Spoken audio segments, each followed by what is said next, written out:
சென்னையில் போகி பண்டிகை கொண்டாட்டம் காரணமாக பழைய பொருட்களை எரிப்பதால் பனியோடு சேர்ந்து புகை மூட்டமாக சாலைகள் காட்சியளிக்கின்றன.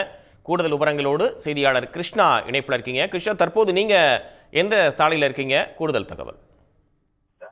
நிச்சயமாக சென்னையை பொறுத்தவரையில் போகி பண்டிகையை வெகு விமர்சையாக பொதுமக்கள் கொண்டாடி வருகின்றனர். பழையன கழிதலும் புதியன புகுதலும் என்ற பழமொழிக்கு ஏற்ப பழைய பொருட்களை எரித்து மேலதானங்களை அடித்து பொதுமக்கள் கொண்டாடி வருகின்றார்கள். இரவில் இருந்தே இந்த கொண்டாட்டங்கள் இருக்கிற காரணத்தினாலும் பல்வேறு பொருட்களை எரிக்கிற காரணத்தினாலும் சென்னை முழுவதும் தற்போது புகைமூட்டங்களாக காண முடிகிறது.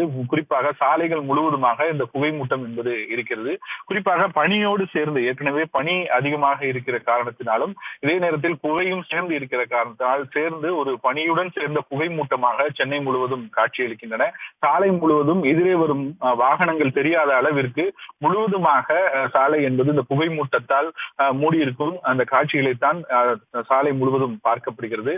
சென்னையை பொறுத்தவரையில் மயிலாப்பூர், தரமணி மற்றும் பெருங்குடி உள்ளிட்ட நெடுஞ்சாலை பகுதிகளில், ராஜீவ்காந்தி நெடுஞ்சாலை உள்ளிட்ட பெரிய பகுதிகளில், பெரிய சாலை பகுதியில் வாகனங்கள் செல்வது என்பது சற்று சிரமமாக இருக்கிறது.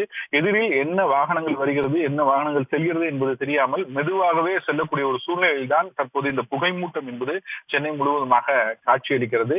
குறிப்பாக இது போன்று போகி பண்டிகையை முன்னிட்டு மாசு கட்டுப்பாட்டு வாரியம் முன்கூட்டியே ஒரு அறிவிப்பு என்பது வெளியிடும். தேவையில்லாமல் பிளாஸ்டிக் போன்ற பொருட்கள், டயர்களை எரிக்கக்கூடாது, அதாவது காற்றுக்கு மாசு ஏற்படும் வகையிலான எந்த பொருட்களையும் எரிக்கக்கூடாது என்று ஏற்கனவே மாசு கட்டுப்பாட்டு வாரியம் ஒவ்வொரு ஆண்டும் அறிவுரை மக்களுக்கு அறிவுறுத்துகிறது. இந்த ஆண்டும் அது போன்று அறிவுறுத்தல் என்பது வழங்கப்பட்டிருக்கிறது.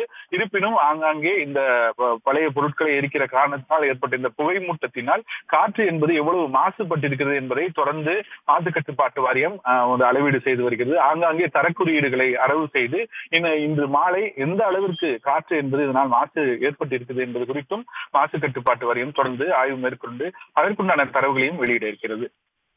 உடனுக்குடன் செய்திகளை தெரிந்து கொள்ள சன் நியூஸ் பெல் ஐகானை கிளிக் பண்ணுங்க.